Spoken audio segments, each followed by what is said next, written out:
വളരെ കുറച്ച് ഇൻഗ്രീഡിയൻസ് ഉപയോഗിച്ചിട്ട് പെട്ടെന്ന് നമുക്കൊരു ചായക്കടി തയ്യാറാക്കിയെടുക്കാം. വീട്ടിലുള്ള എപ്പോഴും ഉണ്ടാകുന്ന സാധനങ്ങളൊക്കെ തന്നെയാണ് വേണ്ടത്. ഒരുപാട് ഇൻഗ്രീഡിയൻസ് ഒന്നുമില്ല, റെസ്റ്റ് ചെയ്യാൻ വെക്കുന്ന പരിപാടികളൊന്നുമില്ല. ഇത് ടിന്നിലിട്ട് സൂക്ഷിച്ച് വെച്ച് കഴിഞ്ഞാൽ കുട്ടികൾക്ക് ഇഷ്ടം പോലെ എടുത്ത് കഴിക്കാനും പറ്റും, കേടാകാതെ ഇരിക്കും കേട്ടോ. നമുക്ക് എങ്ങനെയാണെന്ന് നോക്കാം. ആദ്യം അതിനായിട്ട് നമുക്കൊരു ബൗളിലേക്ക് 1 കപ്പ് കടലപ്പൊടിയാണ് ഞാനിപ്പോൾ എടുത്തിരിക്കുന്നത്. അതിലേക്ക് 1 കപ്പ് വറുത്ത അരിപ്പൊടിയാണ്. പത്തിരി, ഇടിയപ്പം പൊടിയൊക്കെ പാക്കറ്റിൽ വാങ്ങാൻ കിട്ടുമല്ലോ, അതാണ് ഞാനിപ്പോൾ എടുത്തിരിക്കുന്നത്. നിങ്ങളുടെ കയ്യിൽ ഈ അപ്പത്തിനൊക്കെ നമ്മൾ എടുക്കുന്ന വറുക്കാത്ത മാവുണ്ടെങ്കിൽ അതായാലും യൂസ് ചെയ്യാവുന്നതാണ്. വറുത്ത പൊടിയായാലും വറുക്കാത്ത പൊടിയായാലും ഒരു കുഴപ്പവുമില്ല കേട്ടോ. ഇനി ഇതിലേക്ക് ഈ പൊടിക്ക് വേണ്ടിയിട്ടുള്ള ഉപ്പ് ഏകദേശം ഒരു 1/2 ടീസ്പൂണോളം ഉപ്പ് ചേർത്ത് കൊടുക്കുന്നുണ്ട്. പിന്നെ 1 മുട്ട ചേർക്കുന്നുണ്ട്. 1 മുട്ട ഇതിലേക്ക് ചേർത്തിട്ട് നമുക്ക് നന്നായിട്ടൊന്ന് മിക്സ് ചെയ്ത് കൊടുക്കാം. ഇത് മിക്സ് ചെയ്യാനായിട്ട് വിസ്ക്കാണ് ഏറ്റവും നല്ലത്. ഈ മുട്ട ഒന്ന് മിക്സ് ചെയ്തതിന് ശേഷം ഇനി നമുക്കിതിലേക്ക് കുറേശ്ശെ ആയിട്ട് വേണം വെള്ളം ചേർക്കാനായിട്ട്. വെള്ളത്തിൻ്റെ അളവ് ഞാൻ അവസാനം മുഴുവനായിട്ടും എത്രയാണ് ചേർത്തത് എന്ന് പറഞ്ഞു തരാം. ആദ്യം 1 കപ്പ് വെള്ളം എടുത്തിട്ട് അതിൽ നിന്ന് 1/2 കപ്പ് ചേർത്ത് കൊടുക്കാം. 1/2 കപ്പ് ചേർത്തിട്ട് മിക്സ് ചെയ്ത് നോക്കുമ്പോൾ നന്നായിട്ട് ഡ്രൈ ആവും. വീണ്ടും ആ ബാക്കിയുള്ള 1/2 കപ്പ് വെള്ളം കൂടി ഒഴിച്ചു കൊടുക്കണം. നമ്മളിങ്ങനെ കുറേശ്ശെ വെള്ളം ചേർത്ത് മിക്സ് ചെയ്യുന്നത് എന്താണെന്ന് വെച്ചാൽ പല പൊടികൾക്കനുസരിച്ചും വെള്ളത്തിൻ്റെ അളവ് വ്യത്യസ്തമായിരിക്കും. ഇനി ഒരു 1/2 കപ്പ് വെള്ളം എടുത്ത് അതിൽ നിന്നൊരു 1/4 കപ്പ് ഒഴിക്കുക. ഒഴിച്ചിട്ട് മിക്സ് ചെയ്ത് നോക്കണം. ചില പാക്കറ്റ് പൊടികൾക്ക് വെള്ളം കുറച്ച് മതിയാകും. ഞാനിപ്പോൾ എടുക്കുന്ന മാവിന് അത്യാവശ്യം നന്നായിട്ട് വെള്ളം വേണ്ടി വരുന്ന മാവാണ്. അതുകൊണ്ട് എനിക്ക് ഏകദേശം ഒരു 1.25 കപ്പിന് കൂടുതൽ വെള്ളം ആയിട്ടുണ്ട്. പക്ഷേ 2 കപ്പ് തികച്ച് ഞാൻ എടുത്തിട്ടില്ല. 1.25 കപ്പും പിന്നെ ഒരു 1-2 ടീസ്പൂൺ വെള്ളം കൂടിയൊക്കെ വേണ്ടി വന്നിട്ടുള്ളൂ. അപ്പോൾ നിങ്ങൾ ആദ്യം 1 കപ്പ് വെള്ളം ചേർക്കുക. പിന്നെയും പോരാ എന്നുണ്ടെങ്കിൽ കുറേശ്ശെ ആയിട്ട് ചേർത്ത് വേണം മിക്സ് ചെയ്തെടുക്കാനായിട്ട്. വിസ്ക് ഇല്ലാത്തവർ കൈ നന്നായിട്ട് കഴുകിയിട്ട് കൈ വെച്ച് കുഴച്ചെടുത്താൽ മതി. വിസ്ക് വെച്ച് മിക്സ് ചെയ്യുമ്പം ആദ്യം കുറച്ച് നേരം ഈ വിസ്കിലെ വയറിനകത്തായിരിക്കും മാവ് മുഴുവനായിട്ട് കയറിയിരിക്കും. പിന്നെ അതൊക്കെ തട്ടിയിട്ട് നന്നായിട്ട് മിക്സ് ചെയ്തെടുക്കണം. ഇപ്പോൾ നമ്മുടെ ബാറ്റർ നന്നായിട്ട് മിക്സ് ആയിട്ടുണ്ട്. 1.25 കപ്പ് വെള്ളവും പിന്നെ ഒരു 2 ടീസ്പൂൺ വെള്ളം കൂടി ഞാൻ ചേർത്തിട്ടുണ്ട്. പിന്നെ നമ്മൾ മിക്സ് ചെയ്തതിന് ശേഷം കട്ടകളൊന്നും ഇല്ല എന്ന് ഉറപ്പ് വരുത്തണം. നന്നായിട്ട് മിക്സാക്കി എടുത്തിരിക്കണം. ഇനി നമുക്ക് വിസ്ക് മാറ്റി വെച്ചിട്ട് ഞാൻ അതിൻ്റെ ആ ഒരു കൺസിസ്റ്റൻസി ഒന്ന് കാണിച്ചു തരാം.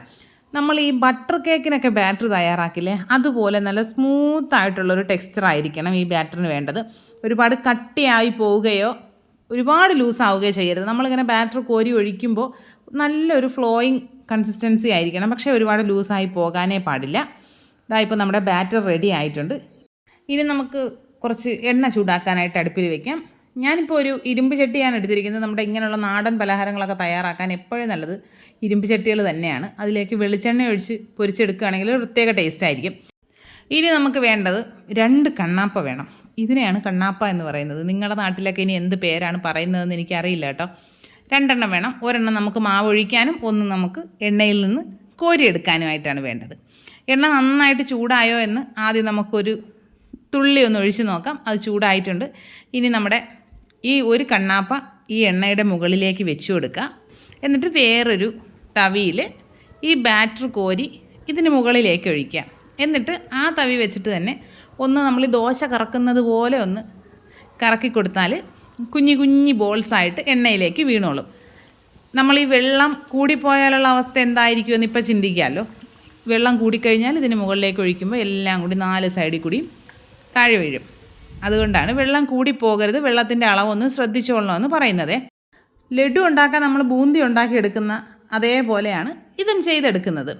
എണ്ണയിലേക്ക് ഇട്ടതിന് ശേഷം ഉടനെ നമ്മൾ മിക്സ് ചെയ്യാൻ പാടില്ല. കുറച്ച് സമയം കഴിഞ്ഞിട്ട് ഒന്ന് മിക്സ് ചെയ്ത് കൊടുക്കുമ്പോൾ ആദ്യം നമുക്ക് തോന്നും എല്ലാം ഒട്ടിപ്പിടിച്ചിരിക്കുകയാണെന്ന്. നമ്മൾ നന്നായിട്ടൊന്ന് മിക്സ് ചെയ്ത് കഴിയുമ്പോൾ എല്ലാം വിട്ട് വരും. ഓരോ സ്നാക്കും മുരിഞ്ഞ് വരുന്നതിനനുസരിച്ചിട്ട് എല്ലാം ഇങ്ങനെ സെപ്പറേറ്റായി വന്നോളും. ഇതിൻ്റെ പരുവം എന്താണെന്ന് വെച്ചാൽ ഈ എണ്ണ ഇങ്ങനെ പതഞ്ഞ് വരുന്നതുണ്ടല്ലോ, അതങ്ങ് നിൽക്കും. പിന്നെ എണ്ണയ്ക്ക് വലിയ ചലനം ഉണ്ടാവില്ല. സ്നാക്കെല്ലാം മുകളിൽ ഇങ്ങനെ പൊങ്ങിക്കിടക്കും. അതാണ് പരുവം. പിന്നെ നമ്മളങ്ങ് ഒരുപാടങ്ങ് ഗോൾഡൻ ബ്രൗൺ കളറാക്കി അത്രയും കളറാക്കി എടുക്കില്ല. ഏകദേശം ഒരു ചെറിയൊരു ഗോൾഡൻ ഷെയ്ഡ് വരുമ്പോൾ തന്നെ കോരിയെടുക്കണം. പിന്നെ നമ്മൾ എണ്ണയിൽ ഫ്രൈ ചെയ്തെടുക്കുന്ന ഏത് പലഹാരമായാലും അത് കുറച്ച് സമയം കോരി മാറ്റി വെച്ച് കഴിയുമ്പോൾ അതിലൊന്നുകൂടി ഒരു കളർ വരും. അതുകൊണ്ട് നമ്മൾ അതൊന്ന് ശ്രദ്ധിച്ചോളുക. ഇതാ ഇപ്പോൾ നമ്മുടെ സ്നാക്ക് ഏകദേശം റെഡി ആയിട്ടുണ്ട്. നമ്മളിങ്ങനെ കോരി ഇടുന്നതിനനുസരിച്ചിട്ട് അതിൻ്റെ ആ സൗണ്ട് കേൾക്കാൻ പറ്റും. കണ്ടോ, എണ്ണയുടെ ആ ഒരു പതയൊക്കെ ഒന്ന് നന്നായിട്ട് കുറഞ്ഞു വന്നിട്ടുണ്ട്. ഇനി നമുക്കിതിൽ നിന്ന് കോരിയെടുക്കാം. കോരി പുറത്ത് വെച്ചിരിക്കുമ്പോൾ കുറച്ചുകൂടി നല്ല കളർ കിട്ടും. ഇതാ ഇതിൻ്റെ സൗണ്ട് കേട്ടോ, നല്ല കില സൗണ്ട് കേൾക്കാൻ പറ്റും. ഇനി നമുക്കിതിനെ കോരിയെടുക്കാവുന്നതാണ്. കോരിയെടുക്കുന്നത് വലിയൊരു ടാസ്ക്കാണ്, കാരണം നമ്മൾ ഈ കോരുന്നതിൻ്റെ ഇതിലെ ഇടയിൽ കൂടി ഇത് മുഴുവനായിട്ട് താഴെ പോവും. ഈ ആദ്യത്തെ സെറ്റ് കോരി കഴിഞ്ഞിട്ട് നമുക്ക് ബാക്കിയുള്ളതും അങ്ങനെ ഫ്രൈ ചെയ്യാവുന്നതാണ്. കുറച്ചുകൂടി വലിയൊരു പാത്രത്തിലാണ് നമ്മൾ കുറച്ചുകൂടി പരന്ന ഒരു പാത്രത്തിൽ കുറച്ച് അധികം എണ്ണ ഒഴിച്ചിട്ട് ഫ്രൈ ചെയ്തെടുക്കുകയാണെങ്കിൽ പെട്ടെന്ന് കഴിയും കേട്ടോ. ഇത് ഞാനിപ്പോൾ ചെറിയൊരു പാത്രത്തിലാണ് ചെയ്തത് എന്നുള്ളത് കൊണ്ട് ഒരു 5 or 6 തവണയൊക്കെ എനിക്ക് ചെയ്യേണ്ടി വന്നിട്ടുണ്ട് ഇങ്ങനെ. അപ്പോൾ നിങ്ങൾ കുറച്ചധികം വലിയൊരു പാത്രത്തിൽ വേണം ചെയ്തെടുക്കാനായിട്ട്. അപ്പോൾ പെട്ടെന്ന് കാര്യം കഴിഞ്ഞ് കിട്ടും. ഇത് കണ്ടോ, രണ്ടാമത്തെ തവണയായപ്പോൾ കുറച്ചുകൂടി വലിയ മാലയുടെയൊക്കെ മുത്തുകൾ പോലെയുള്ള മണികളൊക്കെയാണ് കേട്ടോ വീണ് കിട്ടിയത്. അത് നല്ല കുറച്ചുകൂടി കോരി എടുക്കാനൊക്കെ എളുപ്പമായിരുന്നേ. നമുക്കിത് മുഴുവനായിട്ടും കോരി മാറ്റി വെച്ചതിന് ശേഷം ഇനി ഇതിലേക്കൊരു ഷുഗർ സിറപ്പ് തയ്യാറാക്കണം. നിങ്ങൾക്ക് അങ്ങനെ തന്നെ കഴിക്കാനാണ് ഇഷ്ടമെങ്കിൽ അങ്ങനെയും കഴിക്കാൻ നല്ല ടേസ്റ്റാണേ. ഞാനിതൊന്ന് ഷുഗർ സിറപ്പ് ചേർത്തൊന്ന് മിക്സ് ചെയ്തെടുക്കുന്നുണ്ട്. അതിനായിട്ട് നമ്മളിപ്പോൾ എടുക്കുന്ന പാത്രം നല്ല അടി കട്ടിയുള്ളൊരു പാത്രം എടുക്കണം കേട്ടോ, ഇല്ലെങ്കിൽ ചിലപ്പോൾ പഞ്ചസാര പെട്ടെന്ന് കരിഞ്ഞു പോകും. ഒരു 1/2 കപ്പ് പഞ്ചസാര എടുത്തിട്ടുണ്ട്. അതിലേക്ക് ഒരു 1/4 കപ്പ് വെള്ളം കൂടി ചേർക്കുക. ഞാനിപ്പോൾ ബ്രൗൺ ഷുഗറാണ് എടുത്തിരിക്കുന്നത്, വൈറ്റ് ഷുഗർ യൂസ് ചെയ്യാവുന്നതാണ്. വെള്ളം കൂടി ചേർത്തിട്ട് നന്നായിട്ട് തിളച്ചിത് ഒരു നൂൽ പരുവമായി വരണം. അപ്പോൾ അതുകൊണ്ടാണ് ഞാൻ പറഞ്ഞത് പാൻ നല്ല കട്ടിയുള്ളതായിരിക്കണം, ഇല്ലെങ്കിൽ ചിലപ്പോൾ അടിയിൽ പിടിക്കാനുള്ള സാധ്യത കൂടുതലാണ് കേട്ടോ.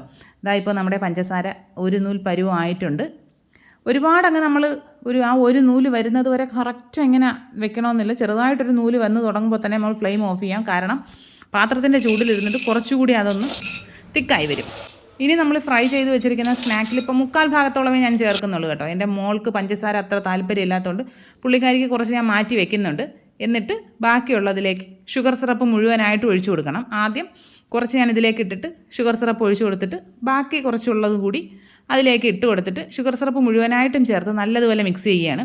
മിക്സ് ചെയ്യുന്ന സമയത്ത് ഒന്നുകിൽ നമ്മൾ ഈ ഷുഗർ സിറപ്പ് ഒഴിച്ചിട്ട് പാത്രം എടുത്ത് നന്നായിട്ട് മിക്സ് ചെയ്തെടുക്കാം, ഇല്ല എങ്കിൽ ഈ സ്പാച്ചുല എന്തെങ്കിലും വെച്ചിട്ട് വേണം മിക്സ് ചെയ്യാനായിട്ട്. വളരെ ശക്തിയായിട്ട് മിക്സ് ചെയ്ത് കഴിഞ്ഞാൽ ചിലപ്പോൾ ഇത് പൊടിഞ്ഞു പോകാനുള്ള സാധ്യതയുണ്ട്, കാരണം അത്രയ്ക്ക് നല്ല ക്രിസ്പി ആയിട്ടാണ് ഇരിക്കുന്നത്. മധുരം ഇഷ്ടമില്ലാത്തവർക്കും തയ്യാറാക്കി എടുക്കാൻ പറ്റും. മധുരം ചേർക്കാതെ കഴിക്കാനും ഭയങ്കര ടേസ്റ്റാണ്. എല്ലാ കൂട്ടുകാരും ട്രൈ ചെയ്ത് നോക്കുക. നിങ്ങൾ ഇങ്ങനെ ഒരു സ്നാക്ക് കഴിച്ചിട്ടുണ്ടോ ഇല്ലയോ എന്ന് കമൻറ്റ് ബോക്സിൽ പറയണം കേട്ടോ. അപ്പോൾ എല്ലാ കൂട്ടുകാരും ട്രൈ ചെയ്ത് നോക്കുക. ഫീഡ്ബാക്സൊക്കെ കമൻറ്റ് ബോക്സിൽ അറിയിക്കുക. വീഡിയോ ഇഷ്ടപ്പെട്ട് കഴിഞ്ഞാൽ ലൈക്ക് ചെയ്യുക, കമൻറ്റ് ചെയ്യുക, ഷെയർ ചെയ്യുക, ചാനൽ സബ്സ്ക്രൈബ് ചെയ്യുക. ഞാനിത് വളരെ കുറച്ച് കഴിച്ചതിന് ശേഷം ബാക്കിയുള്ളത് ടിന്നിലിട്ട് സൂക്ഷിച്ച് വെച്ചിട്ടുണ്ട് കേട്ടോ. ഇടയ്ക്കിടയ്ക്ക് നമുക്കിങ്ങനെ ചുമ്മാ എന്തെങ്കിലുമൊക്കെ മധുരം കഴിക്കാൻ തോന്നുമ്പോൾ കഴിക്കാനായിട്ട് ബെസ്റ്റ് സാധനമാണ്. അപ്പോൾ എല്ലാ കൂട്ടരും ട്രൈ ചെയ്ത് നോക്കുക. ഇനി നമുക്ക് മറ്റൊരു വീഡിയോ ആയിട്ട് ഉടനെ കാണാം. അതുവരെ ബൈ.